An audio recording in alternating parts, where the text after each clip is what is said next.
Doctor Habibullah साहब, चूंकि आप दिल्ली गवर्नमेंट की जिम्मेदारियां आपके पास हैं और आप तिहाड़ जेल देख रहे हैं। तिहाड़ जेल में जाहिर है कि अपना एक तजर्बा आपका होगा और यूनानी सारी पैथीज वहाँ हैं। आयुष के तहत आने वाली यूनानी पैथी का क्या तजर्बा आपका है? कितना लोग उससे दिलचस्पी लेते हैं और क्या उसके फवाइद? देखिए 2009 में चूँकि कैदियों की ये बड़ी एक डिमांड थी उस वक्त में कि यूनानी इलाज उनको कराना है और वो फैसिलिटी वहाँ पे अवेलेबल नहीं थी तिहाड़ जेल में। तो उस वक्त ये तय हुआ कि एक यूनानी डिस्पेंसरी जो है वो वहाँ पे खोली जाए और तब से ये सिलसिला शुरू हुआ। और अभी चूँकि तिहाड़ जेल कॉम्प्लेक्स में 9 जेलें हैं और उन 9 जेलों में फ़िलहाल तो हमारी पोस्टिंग है, तो हम पिछले कई सालों से अपनी जो है सर्विसेज प्रोवाइड कर रहे हैं। डिमांड बहुत है। अभी चूँकि डिस्पेंसरी सिर्फ 3 दिन खोली जा रही है, इस वजह से मरीज़ों की तादाद भी बहुत है, डिमांड है, उसको हम एक तरह से कूप नहीं कर पा रहे। और हमारी उम्मीद है कि जब से 6 दिन खुलने लगेगी तो ये जो है ये सर्विसेज जो है पूरी तरह से लोगों तक पहुंच पाएगी और बहुत लोग मुस्तफ़ीद हो रहे हैं इस इलाज से। तो क्या ये यूनानी पैथी सिर्फ 3 दिन होती है और बाकी पैथीज 6 दिन होती है, या सिर्फ सारी पैथीज को 3 दिन का टाइम मिलता है? नहीं, देखिए हमारा काउंटर पार्ट जैसे आयुर्वेदा है, आयुर्वेदा की भी 3 दिन फ़िलहाल खुल रही है क्योंकि डॉक्टर्स की अवेलेबिलिटी कम है, डॉक्टर्स कम है, डिमांड ज़्यादा है, डिस्पेंसरी ज़्यादा खुली हुई हैं। तो वो रेशियो जब तक कि सरकार की तरफ से पूरी भर्ती नहीं होगी तब तक ये गैप तो बना रहेगा। और इसी उसमें चूँकि 3 दिन लोगों को बाहर ड्यूटी भी करनी होती है, 3 दिन जेल में देखनी है, 9 जेलें हैं, उन सबको संभालना बड़ा आसान नहीं होता है। पर फिर भी हम लोग पूरी कोशिश करते हैं कि जहाँ तक हो सके मरीज़ों को जो है उसका फ़ायदा पहुँचे, दवा पहुँचे। दवा भरपूर आती है हमारे यहाँ, दवा की कोई कमी नहीं सरकार की तरफ से।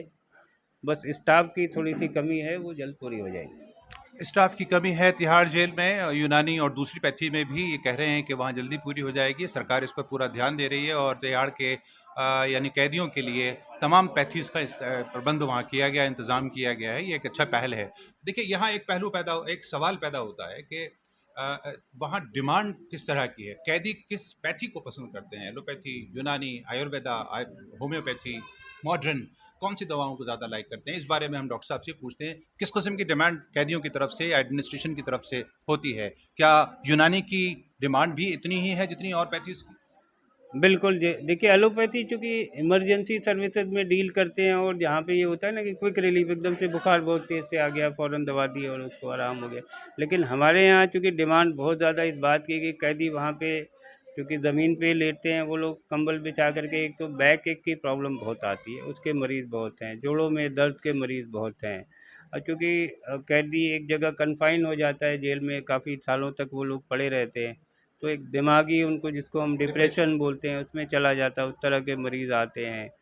हाजमे की एक बड़ी मुश्किल है क्योंकि जो पेट का जो तकलीफ़ होती है उनको कि गैस बनना, खाना नहीं हज़म हो रहा है और कब्ज़ की बड़ी एक शिकायत आ रही। स्किन की बीमारी बहुत ज़्यादा है, उसके बहुत सारे मरीज़ वहाँ पे हैं।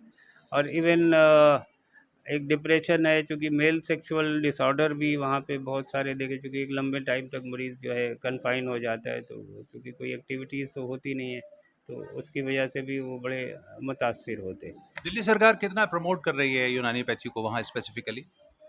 तिहाड़ जेल की अगर हम बात करें तो वहाँ जैसे हमने अर्ज़ किया आपको कि 2009 में डिस्पेंसरी खुल गई थी। अब मज़ीद मेरे ख़्याल से एक अगर कैदियों की तरफ से डिमांड जाती है तो एक डिस्पेंसरी और वहाँ खोलने की ज़रूरत है ताकि एटलीस्ट 2 डॉक्टर वहाँ अपॉइंट हों और उनका उस तरीके से इलाज कर सकें। आपकी एज डॉक्टर क्या तजर्बा है कि क्या अभी वहाँ जो और सुविधाएं जिनकी कमी आप महसूस कर रहे होंगे, क्या आप कुछ डिमांड करना चाहेंगे एज डॉक्टर? जी, बिल्कुल से वहाँ थोड़ा-सा इंफ्रास्ट्रक्चर का है क्योंकि जेल में हम लोग क्योंकि बाहर से डिप्यूट होके आते हैं तो जेल में वो फैसिलिटीज़ हमको नहीं मिल रही हैं जो जेल की तरफ से मिलनी चाहिए। तो एक तो ये डिमांड जेल की अथॉरिटीज़ की तरफ से मैं बिल्कुल करूँगा कि उनको प्रॉपर जो है बैठने का तो है जगह, लेकिन जो अलग से जो और फैसिलिटीज़ होनी चाहिए एट पार एलोपैथिक डिस्पेंसरी के, वो उनको मिलना चाहिए। दवाइयाँ चूँकि हमारा होती है, डायरेक्टरेट ऑफ आयुष दिल्ली सरकार की तरफ से, मैन पावर दिल्ली सरकार का है, उनको सिर्फ जब जगह प्रोवाइड करनी है तो एटलीस्ट अब जगह के साथ साथ बाकी लॉजिस्टिक जो चाहिए होती है वो एटलीस्ट वहाँ प्रोवाइड करें। और चूँकि जब से ये डिस्पेंसरी खुली है तो मरीज़ों की तादाद भी बढ़ती जा रही है। हमारे यहाँ होम्योपैथी यूनिट भी है, आयुर्वेदा यूनिट भी है, नेचुरोपैथी भी है और यूनानी भी है, प्लस एलोपैथिक भी चल, तो ये सारी 5 पैथियों में इलाज चल रहा है।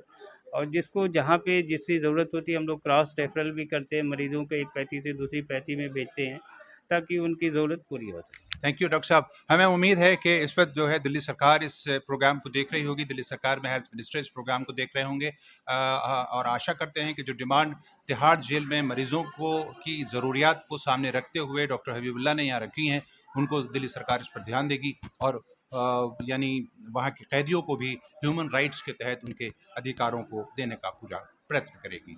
बहुत शुक्रिया।